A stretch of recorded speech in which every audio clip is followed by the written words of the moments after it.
Hello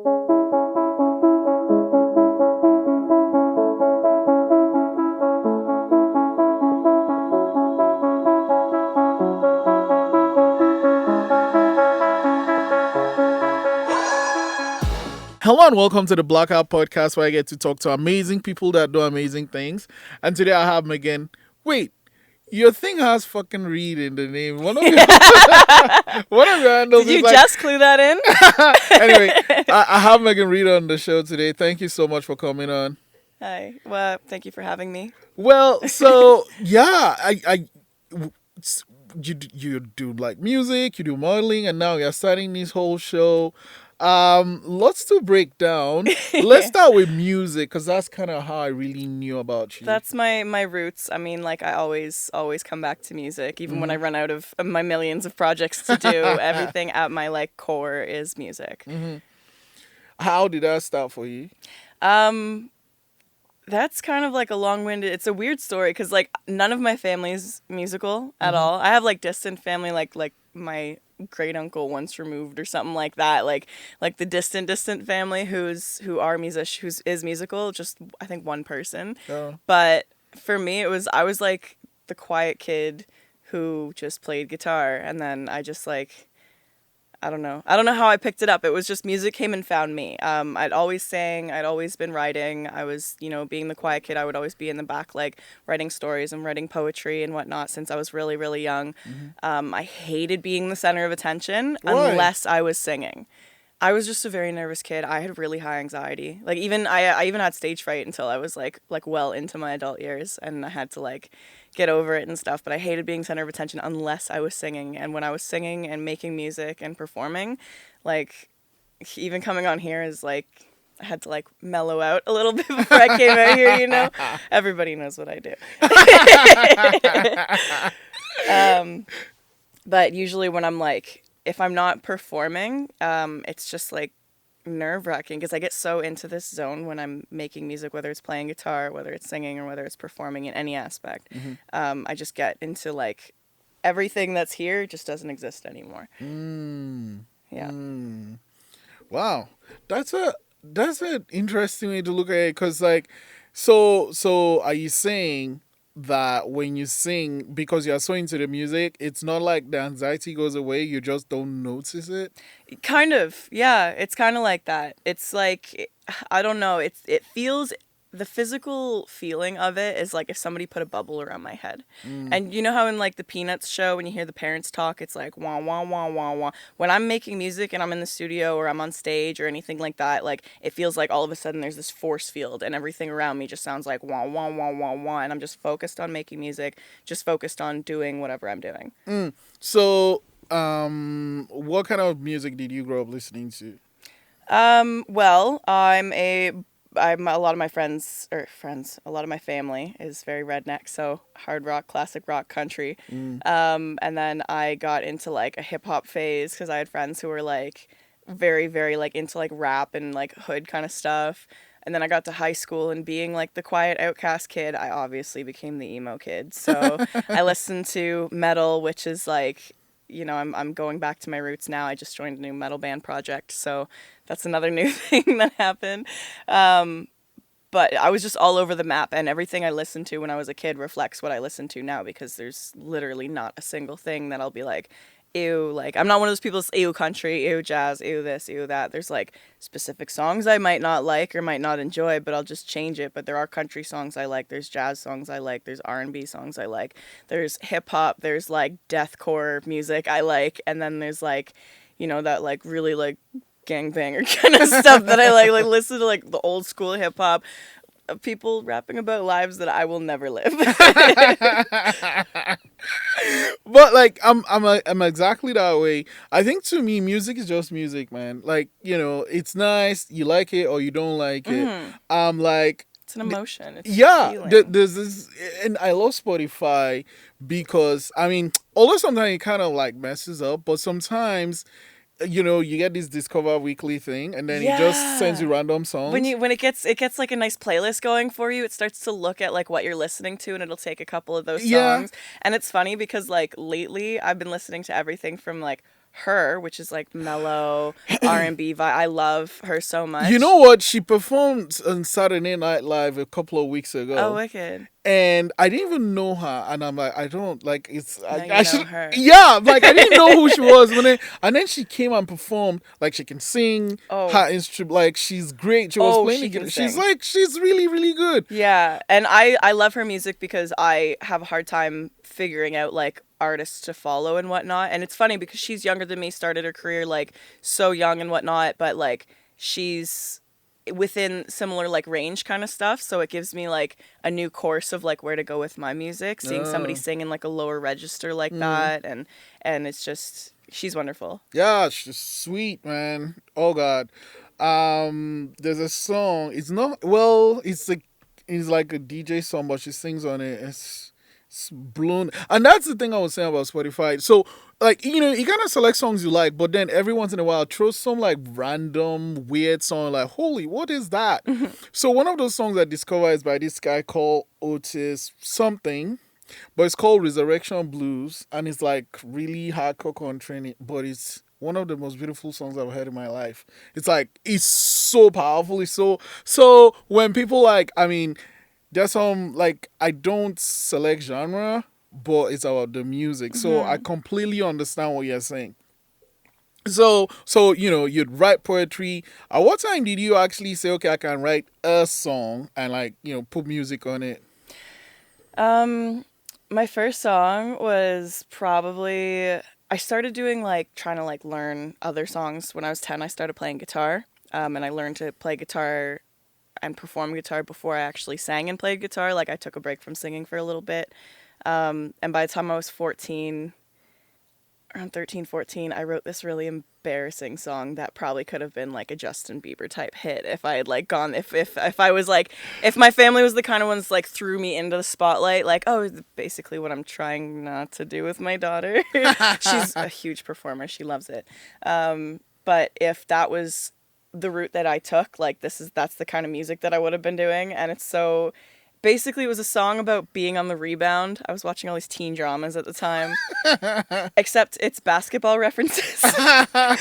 So it's literally like the idea of being on the rebound while dating, but like it's like now I'm on the rebound, waiting so I can shoot and score, trying to find another guy so I don't think of you no more. It's like little 13-year-old me was like, Why didn't you record it? cause But it was all your music, right? yeah, yeah, all my stuff What I did? wrote Oh, you myself. called it the rebound. Yeah, Like, was that a title? yeah, Okay. Like you can see it. I mean, like a good producer, like, money, because like yeah. it's like cool, and she's like that age demographic, and anyway, I so did a you didn't. lot of writing at like when I was that young, like a lot, a lot, a lot. And would it be in that same vein of song, like that same feel? I went a very like folk pop kind of route. Mm. When I was slowly coming out of my emo phase, I went very like hipster, so a lot of Never Shout Never and like that like happy folky pop kind of stuff. So way way deep in the entrails of YouTube are videos of 14 and 15-year-old me recording on an iPod Touch with my guitar singing Coffee and Cigarettes by Never Shout Never. And that was actually how I got over my stage fright. It's like by doing those videos. But it was just Oh. like very happy poppy stuff. And then I wrote my own versions of them. So there's songs that are on the same kind of like folk pop kind of style. Hmm. In the same, vertical style, me on my guitar, iPhone, iPod Touch kind of Is it on videos. the same channel or? I compiled a playlist. I'll send you a link to the playlist because Yeah, I I should. don't remember if I made it private or not. I think I did, but I went searching for all these. I searched all my weird like old YouTube names. There's like Hippogriffs wherever that came from, and then Your City, My Town. That one came off that like I grew up in Oakville, Ontario, so it was like to me it was a very town kind of feel, but it was a city because it was so big. So Your City, Oh. My Town kind of thing. Hmm. I don't know. I thought I was deep. It is kind of deep. And also that comes from your poetry, doesn't it? Yeah, What kind of poetry would you write? um I like to use a lot of imagery. I like to use a lot of imagery and double entendres. So a lot of my poetry is the kind of style where it's like you think a sentence is gonna end and then like it keeps going. I don't even know how to describe it because I don't show it to anybody. Why not? I do so much already, and I need to keep something for No, myself. you know what I learned? Well, I always try to learn something every day, so I can't remember. But one of the things I learned was prolific. Yeah, there's nothing wrong with being prolific. Like, I just believe, right? If you want to try something, do it, put it out there. You're doing it for you, right? Yeah. One person might like it, 5 million might hate it. It doesn't matter. You just do it, and it's like it's done. Well, Like, I want to write a book eventually. Yeah, Because I well, literally have a stack like this are big you of gonna notebooks. It's gonna be in your just for handwriting, writing. or like, are you gonna type it out? I don't, what? I never thought of that, but I handwrite everything. Like all of my songs, all my poetry, even my notes, like for project notes for my work, I will write everything. And I've got stacks on stacks of notes, notebooks, sketchbooks, everything. You should keep So, it all, yeah. so that when you're like this big mega star and shit, you can like Yeah. people auction it and stuff. I was almost thinking of making it under a pseudonym, so I'm not like, hey, everybody, look at me. I wrote a bunch of poetry and put it in a book. But like, if I do it under a pseudonym and y'all see a little book come out from a Halifax writer, it's all in handwriting. It's probably going to be me. FYI. Yeah, cause like my handwriting sucks, so I have to type it. Same. No, No, mine just sucks, and I still write. No, No, we'll like, have to compare. I swear, like you know how doctors' handwritings are, Yeah. but like worse. That's how my handwriting is. You're It's- worse than a doctor. Yeah, it's really bad. You know what? How bad it is? Like I'd write something and then I'd be like, what was this? And I'm like, not sure what I write. And like, it's when you get all those ideas, like you wake up at fucking 4 a.m, it's like, oh my God, this film is gonna change the world. And then you write it and then you wake up Usually at I'm 7. still awake at 4 o'clock. And then you look at it, I'm like, what did I write? Yeah. So now I just type everything out. I have to write because like it's how I can read my messy writing because I think my issue is not in like illegible writing. It's more in the way that I write things because I'm so confusing. Like I'm not even fluent in my own first language, man. Like words just, which is weird for a writer, right? Like I would get 50s, 55 at most in English class. Like I was the worst for like any sort of English literature, any sort of classes like that. So sometimes I'll go back to notes if I'm like doing project notes and I'm like, what the fuck does that even mean? So I started working ways of like structuring my handwriting to so like my writing's a really weird mix of like handwriting but then not handwriting in capitals and not capitals, like some things start here and there. But I started writing as if like I'm using a voice using an inflection. So I'll write there's like different sizes for different intensities and like it'll be messier for like different types of thoughts. And I started using that in songwriting for the purpose of sight singing. So I didn't want to write everything out on a score. So if I already know how the melody goes, then I just, for the timbre, I write different styles of writing. So like you're mentioning all these musical terms. Did you like go to school for music or? I went to a music focused high school. Oh. So I didn't like go to like music school, but we had like a special music program. So I basically graduated high school with a music major. Yeah, because like I'm mentioning all this, I'm like, the fuck is she talking about? What's timbre and all this? Timbre things? is like the way that you say things. So like the timbre of my voice right now is just standard flat Timbre! metal. That's the timbre. I Yeah, know. but like R-E. R-E, I Yeah. figured it was R-E. So you were kind of in your, how it seemed like almost everything in your life led you to be making music. Do you think so? Yeah, I've tried to give it up so many times. It's literally when they say like, if you love something, let it go, and if it's meant to be, it'll come back to you. Mm-hmm. I have like, I mean, we've talked about before about other things I've been through in life. My life is kind of like, and when I get to the point where I'm just like, oh my God, like you ever hear, there's a million variations of the song Teardrops on my guitar, and let me tell you, I've lived every version of those songs, and like I've thrown my guitar across the room and literally in the super dramatic, I'm an artist. It's just Slow motion and shit. Okay. like just not smashing it, Yeah, but like yeah. like get away from me kind of thing, and then I will literally have like a breakdown. I'm like, why did I just do that? And then I'll end up writing a song out of it. I have last time I did that was probably about 2 years ago, and I'd been writing a lot of like R&B, hip hop, and pop kind of stuff, and then I went back to my like folk pop roots and actually wrote a song for my daughter called Little Birdie. That one I haven't recorded yet. It was like half recorded, and then some things happened with the tracks, and I just want to like get it perfect. I had some messy producers who weren't willing to go back and like fix some certain things so it wasn't of a quality that I wanted to like release it, and they were trying to push me to release it, and I was like, no.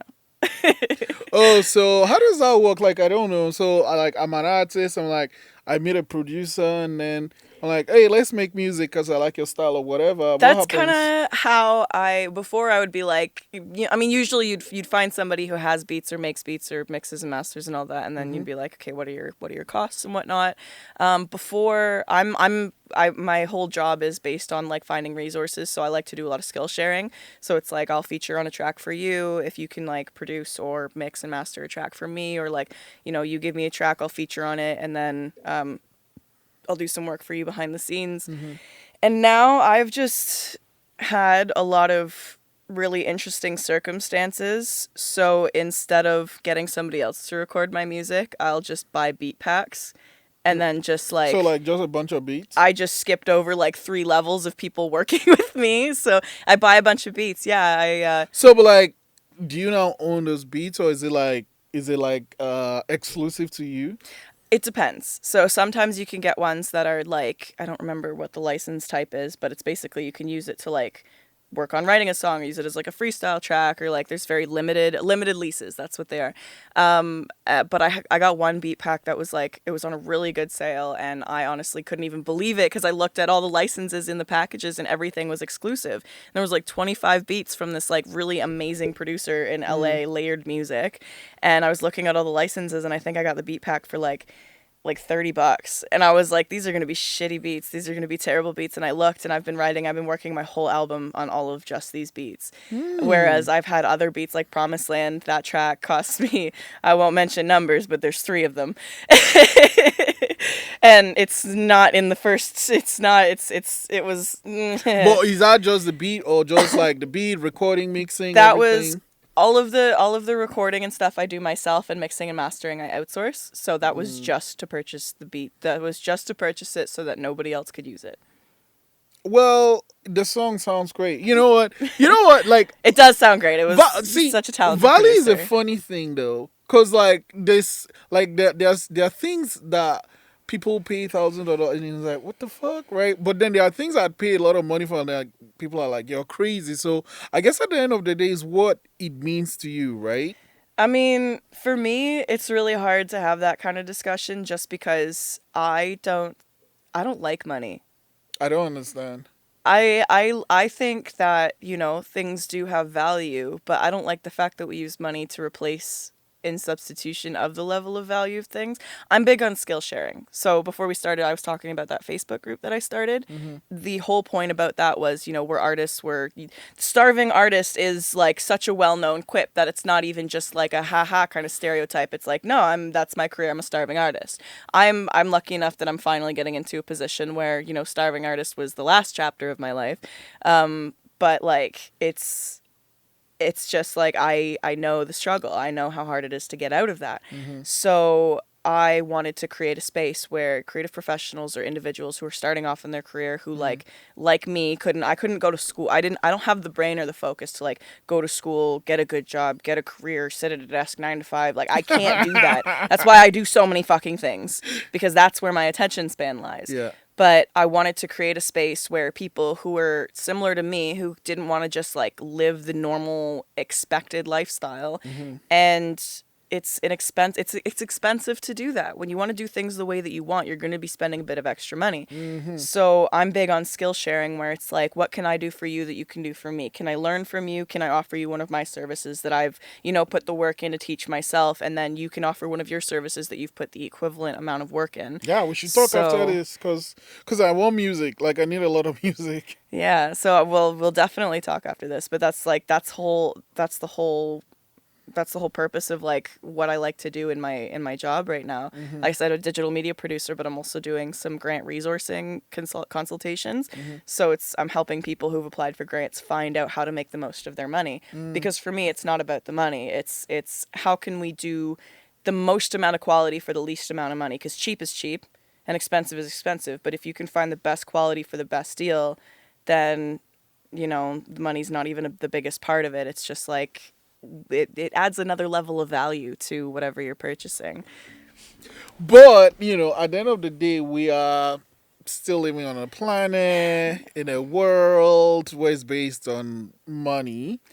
I did just start my own business, and it is based on money. I'm very aware that in order to succeed in this life, that money is a very important resource. At the end of the day, if you can't acquire a resource by skill sharing or resource trading, then you're going to have money. But that's just it. It's I don't see money as a level of inherent value. It's it's a replacement for a resource. It's a placeholder for a resource. Fair enough. So it's just like, here's some money, and then you'll come back to me when I have something that's of value to you, and that's how I'll get my money back. I don't know. It's something we trade. I mean, it used to be the trading to the barter system, right? Money was literally in place of the barter system. Yeah. So like, oh, if you fix my carriage wheel, I'll give you 5 loaves of bread, but I only have 2 ready for now, so here's a note that says I owe you 3 loaves of bread. And that's how money started. So there's notes, and then they became bills, and then they became money. So, I don't know. I see money as a weird thing, a very weird thing. I don't like it at all. But if you can't beat the system, then you gotta join. Someone's gonna be like, hey, man, you're making all this good music. Let's go make some money. And like, no. I'm more of like, if I make a big chunk of money, like, I don't talk about what I do as far as like charity stuff. I'm not really big on that, but I do a fair bit. You know, I'm just not going to mention what I do or how I do it, because that's like another thing I like to keep to myself, but I do a fair bit. And anytime I make a bunch of money, I almost feel guilty about it. Why? Like, you put in the work though, right? Childhood trauma.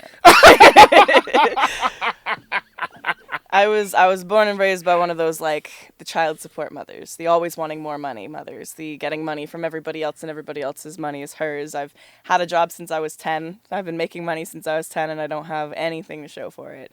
And I was forced to work. I wasn't allowed to not have a job. So for me, it was like I was literally a money-making machine for the purpose of the maternal figure to have more money. And so for me, it's just like I have a detachment to it, because it's just like it was never mine. It wasn't of something of value that I could hold on to like save up for the future. And now I'm learning a lot of lessons of how valuable it can be now and how to like move things around and save for it. But I grew up looking at it in a different way. How does that influence, your being a mom now? Oh, it's wild.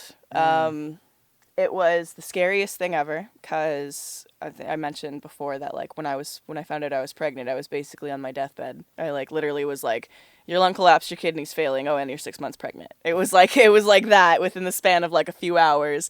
And then so I actually had started talking to my mom again for the first time in like probably about 4 or 5 years at that point. But she's just not all there. She was way worse off than I was. Like her father was like incredibly physically abusive to her. And she was to me, but like he was way worse to her. That's, no excuse to be a terrible parent, but like it was just a matter of like I couldn't trust any of her advice. And so for me as a mom, it was more like any time that I felt any type of way that I didn't like, I don't want my daughter feeling that way. So like I grew up with a lot of body dysmorphia issues and like, not accepting myself for who I am. So after Bailey existed, it's just more like I can't show her that, because I ended up that way because my mother projected those feelings onto me. So like, why would I do the same knowing that made me feel like crap? So like I went to see my daughter last weekend, and she was looking in the mirror saying, I'm a winner, I'm a winner, I'm a winner. I try not to say, I always tell her she's beautiful, but I try not to as much, because it's more like, I try to say you're a boss. I got her to say, I'm a boss babe, after I'm a winner.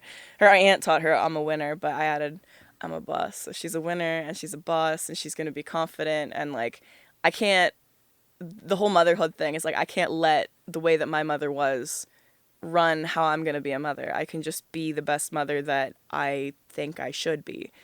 I just, do whatever I can to make my daughter this like powerful creature. So you said you don't, mention beautiful, but you're a model also. And like, let's just be honest. Like looks counts when you model. Yes. So, how did you get into modeling, and how do you find it? So I got into modeling a couple years ago. I'm with Sully Productions, and bless Sully, she is a wonderful force to be reckoned with. She is like an idol for modeling, especially for somebody who's like, that was not one of my directions, is to go into modeling. My great grandmother always said that I could be a model, But I was like, certain image issues. I was like, no, no, no, no, no. And one day I was down at, I was doing some work with Youth Art Connection. They were doing like one of their meetups, their Wednesday meetups, the Hub. And Soli was there doing a runway workshop. And I had something going on where I had to leave abruptly. And that's like one of those meetups where you don't really, you say goodbye to everybody before you like, hey, sorry, I have to pop out, guys. Like, nice to see everybody. I didn't do that. I got up and I left. And about a week later, I saw her at my work. So I was a server at a burger restaurant. And she's like this tall, skinny little thing just munching. She loves burgers. It's hilarious for like such a small human. She loves food and it's so endearing. And she was there, just eating the burgers. And I was like, saw her and I was like, I am so sorry I had to leave. I just want you to know that like I loved what you were saying. And I apologize that I have to leave so abruptly. But, like I'm actually, it's kind of nice that you stopped in so I could say that. Like I didn't mean to leave. But I'm sure the rest of what you had to say was great. And she's like, actually, I wanted to talk to you about that. And I was like, oh shit, here we go. At first, she thought I was offended because she was talking about, she's very diverse. Her whole modeling industry is like, her whole crowd is everything from younger models to older models. She's got really, she's got like super thin petite models to like plus size models. She's got androgynous folks. She's got folks all over, like a representation. I don't even want to like list or stereotype or anything like that. The representation is so real, and she's very real with us in the way that where she's like, the modeling industry is not like this. She's like, you guys have to know that some of you will face a lot of rejection and backlash if you do want to further your career beyond this. She's like, but I will be there behind you every step of the way to like, help you make room for those people in the industry. So I was talking to her about it. She thought I was offended because she was talking about tall, skinny, blonde models.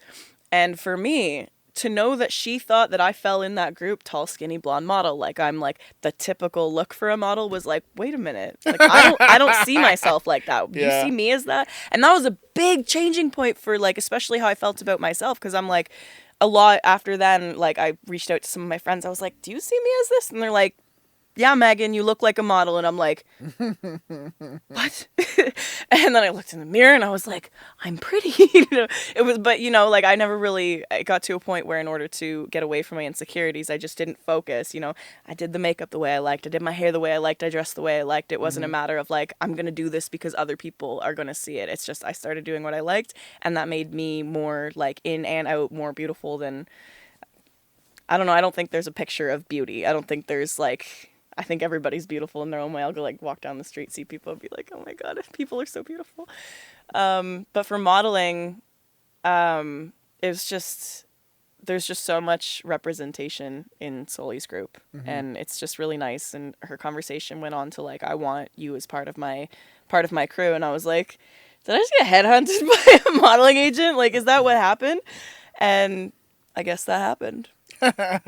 And I've done a couple things since then. I did a runway show that I ended up performing at, and I did. Oh yeah, I was at that one.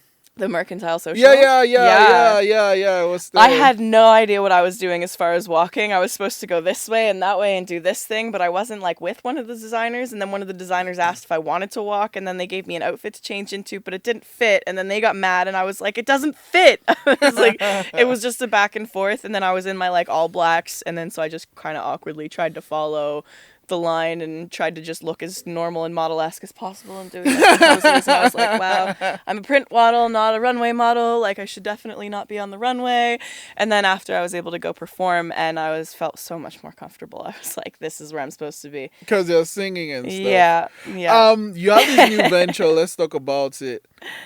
A new venture? Yeah, the whole Which digital, one? digital producing. Digital media production. Yeah, that was kind of wild. So I have been doing some like, I've always worked around like cameras and with media stuff, a little behind the scenes. I have a film mentor, Fateh Ahmed, who he like does a bunch of work for CBC and stuff, and he's always included me as like PA and coaching behind the scenes. So I've gone onto sets with him and coached people on how to like look comfortable in front of the camera, which is ironic because I'm a big bag of anxious beans. And so I'm able to tell other people how to do it, but controlling it myself is like, whew, okay, I'm here. So getting into the scene that way, and then my dad's a photographer for the military, so like I've always been around cameras and stuff, and it just kind of like all pieced together. While I was studying music in school, I was also studying videography, and I ended up doing a music video at the NSCC Film Studies class when I was in a band when I first moved here. But I found out that everything that they learned in their first year is like what I learned in high school. So I was like, oh, maybe I can expand on this because I really loved doing that in high school. And I thought that it was like, I didn't realize how different Ontario and Nova Scotia was because when I came out of school, I was like, if that's this, like, it's only going to get harder from here. No, turns out they were just teaching us in high school what they teach people in college. So I was like, okay. And I loved it. I got a good grasp for it. So I started offering to do like different videography stuff and media stuff for the Youth Art Connection over the course of the last 2 years. And I ended up getting a grant through the Rising Youth Program to do a documentary on relating arts and community because I'm really big on art bringing community together. Art galleries, people go to look at art. There's a million people. They're all looking at the same piece, so it's bringing people together. Culture itself is the existence of art within a community. You know, different cultures represent by different styles of arts. We all go to shows together. That is a community. Most people's friends group are like the groups of people you would go see a live concert with. I'm a big advocate for using art to bring together community. So I ended up doing that, and then I did more like photography and like short stints of video here and there for the Youth Art Connection. And all of a sudden during the summer, he asked me if I wanted to do the National Accessibility Week, do some like reporting, watch some online conferences talking about different things relating to disability, and then editing my own little vlog style clip after and then sending it off. And that was really fun. So I was super nervous the entire time. I was like, I have no idea what I'm doing. But I continued. Anyways, I did it and it was super fun. And National Accessibility Week was run by Reachability, who they really enjoyed all of the people who were reporting. So they brought me back for another thing. They did an online course called Digital Matters, which is what the showcase is at the end of this week here.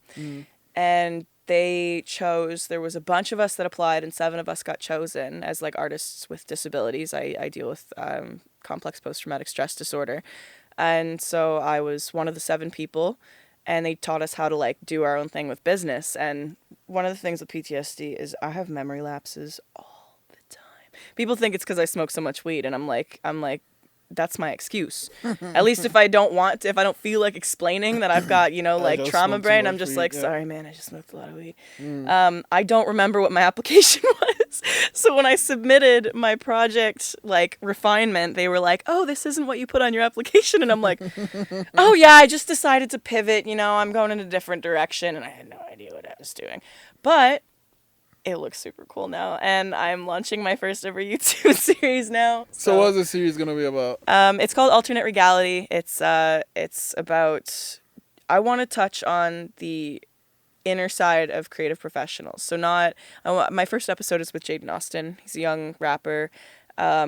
But we talked a little bit about music he's releasing, but not really. It's just more of like what inspired him to get there, what built his foundation of his music career. It shows like the way people think. I want to get people talking about their like feelings and their emotions because everything's so static these days. And I'm a very emotional person. I'm a feeler, and to some people, they're just like uncomfortable with that. But I feel like we're moving into a time where it's more important for us to be able to feel, for us to be able to express our emotions. Because what happens when you can't express your emotions is you end up with very angry people. And I'm not down with that. So I wanted to start a project where I get people talking about their emotions, not in like a therapist client kind of way, but more in like we're having a casual conversation and it's totally okay for you to open up to me right now. Like that kind of thing. Very similar to what we're doing here. Yeah, very, very similar. Maybe we'll cross platforms one day. I'll have you on my show. I don't know. But yeah, reach out. Okay, so what is the, I guess, like you have this show, I'm gonna get this title wrong, so correct me before I say it. What's the show called again? Alternate reality. So like, oh, reality, regality. Yeah, so the idea is, you hear people act like musicians or artists in general are like a form of royalty. You ever seen somebody fangirl or fanboy or just be a stan towards somebody and they're just like cannot even handle being in the same room as them? I've seen people do that where I've practiced that because I'm in the industry, so I've been, I've bumped elbows with some like people who me 10 years ago would have been like, and then now I'm just like, okay, you're my peer. We're in the same career together, and you're just somebody I can look up to and take advice from. And that did take practice, but the fact that I was one of those people, and the fact that there are people to this day who are like, oh my God, I can't stand even being within 5 feet of this person. Like, it's like they're treating them like they're not even human. Like, they're some kind of like next level royalty, which is where the regality comes from. And the alternate regality is like, it's the weird, like world of music, the weird world of art. So, alternate reality. So, it's like, here's the different lifestyles of the people that you think are royalty. And I mean, that's not to say people necessarily inherently think of them as royalty, but the level of love and the level of hate is like the same, when we're following the royal family or we're following celebrities or we're following people like that. Even if it's local, homegrown, hometown heroes, people still treat them like they're otherworldly. I've had people come up to me and they're like, oh my God, you're Megan Reid. And then they're just like, I'm like, I'm not even famous, bro. I'm like, I quit my job at a coffee shop a month ago. Like, what do you mean? Just chill. Okay, so you do music, you do modeling, you're working on this show, you have Bridge happening, and then you did all this even though you're dealing with a lot of things, like with your mental health. Say someone is watching, listening out there, what would you want that person to know? Persist. Just persist. Resources are going to be your best friend. Find ways to distract yourself. CPTSD is like, I have like one of the higher forms of it. So I used to deal with like flashbacks happening at any point, or like my triggers wouldn't be like, oh, you see this thing that's very similar to the environment you were in. Like, it's not those kind of triggers. It's like I could see a painting that was similar to a painting that was in the room of, one of the situations I was in. I'll call it the event because it was like a 6-month long thing of turmoil.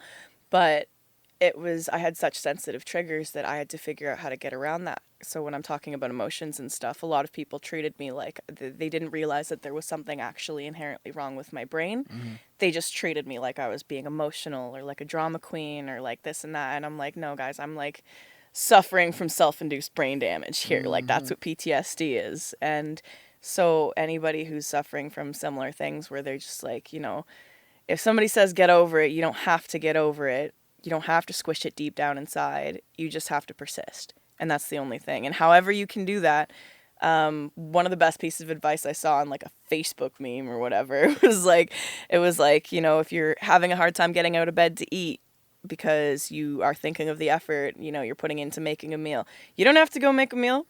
I had like, 4 different jars of snack stuff in a container last night because I did not feel like making dinner. And they're like, if you want to make a turkey sandwich, eat the bread, eat the turkey, and then like throw some mustard in your mouth after if you feel like it. As long as you get it done, just persist.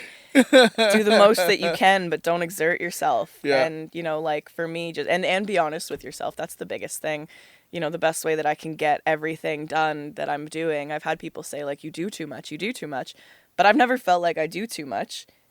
I'm honest with people, and if I need an extension with a client for a couple days, or if I I'm having a bad day, then I'm honest with people. I'm like, oh, sorry, I'm taking the day off today. I just have something else to deal with, or sorry, I just need about 2 more days. If you say I'm dealing with something, nobody asks questions. So, because then they'll say, what are you dealing with? And then you can just make up this really gory, gruesome story. So, sorry, I stubbed my toe and my toenail's falling off. They don't need to realize that I just haven't been able to get out of bed and haven't showered in 2 days. They just, you say I'm dealing with something. Yeah. But the only thing about that is you can't use that as an excuse every time. you have to deliver afterwards. So once you're okay again and you can feel that energy coming back, then you got to punch twice as hard. Because when you deal with a mental illness, we're always punching twice as hard. But if we continue to do that, that makes us stronger than anybody else. If you got somebody punching at a punching bag every day for like years and years and years straight, their arms are going to be beefed up so many stronger than everybody else. So yeah, anybody dealing with a mental illness, just persist. Just do. Okay, wow. Thank you so much for coming, but I'm not going to let you go without doing the thing you love, which is sing.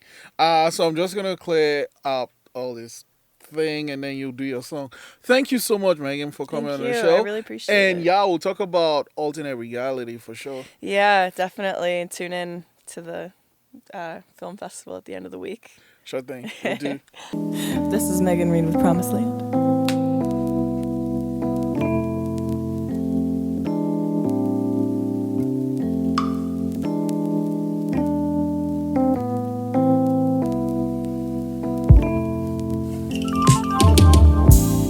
Runaway brain, thoughts like a runaway train. I don't know where this is going, but I'm eager for the destination. Got me thinking of where this will take us. We can make fun and we can make love. Speak softly, but move on closer so I can hear you. Go slowly, love, I can't wait to get near you. I just wanna hold you close. I've gotta get to know you. But wait, because if we're gonna go to the promised land, I'ma need you to understand. Love is a two-way street. I'll respect you if you respect me. King of the castle, I'll be your queen. The good and the bad and the in-between. I can love you if you can love me. Because love is a two-way street.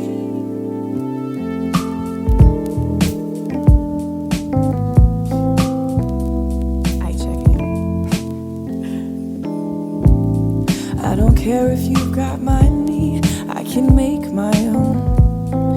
I just wanna see you smile, want you to feel like home. Kiss me like we always standing under mistletoe. And when the lights go out, set sail and we can rock the boat. This vibe that you're sending, I feel like I'm floating, I'm under your spell. It's got my head spinning, I drank a love potion, I know you can tell. It's just that you've got me on these new emotions, and I think, oh well. But remember, babe, if we're gonna go to the promised land, I'ma need you to understand. Love is a two-way street. I'll respect you if you respect me. King of the castle, I'll be your queen. The good and the bad and the in-between. I can love you if you can love me. Because love is a two-way street.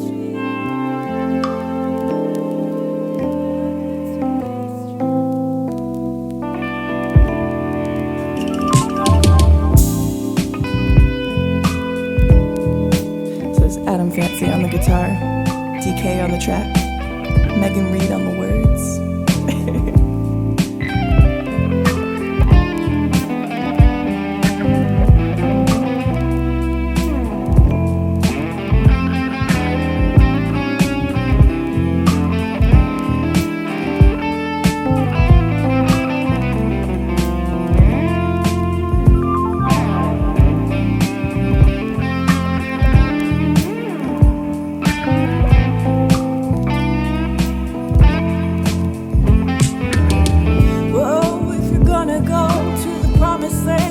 I'ma need you to understand. Love is a two-way street.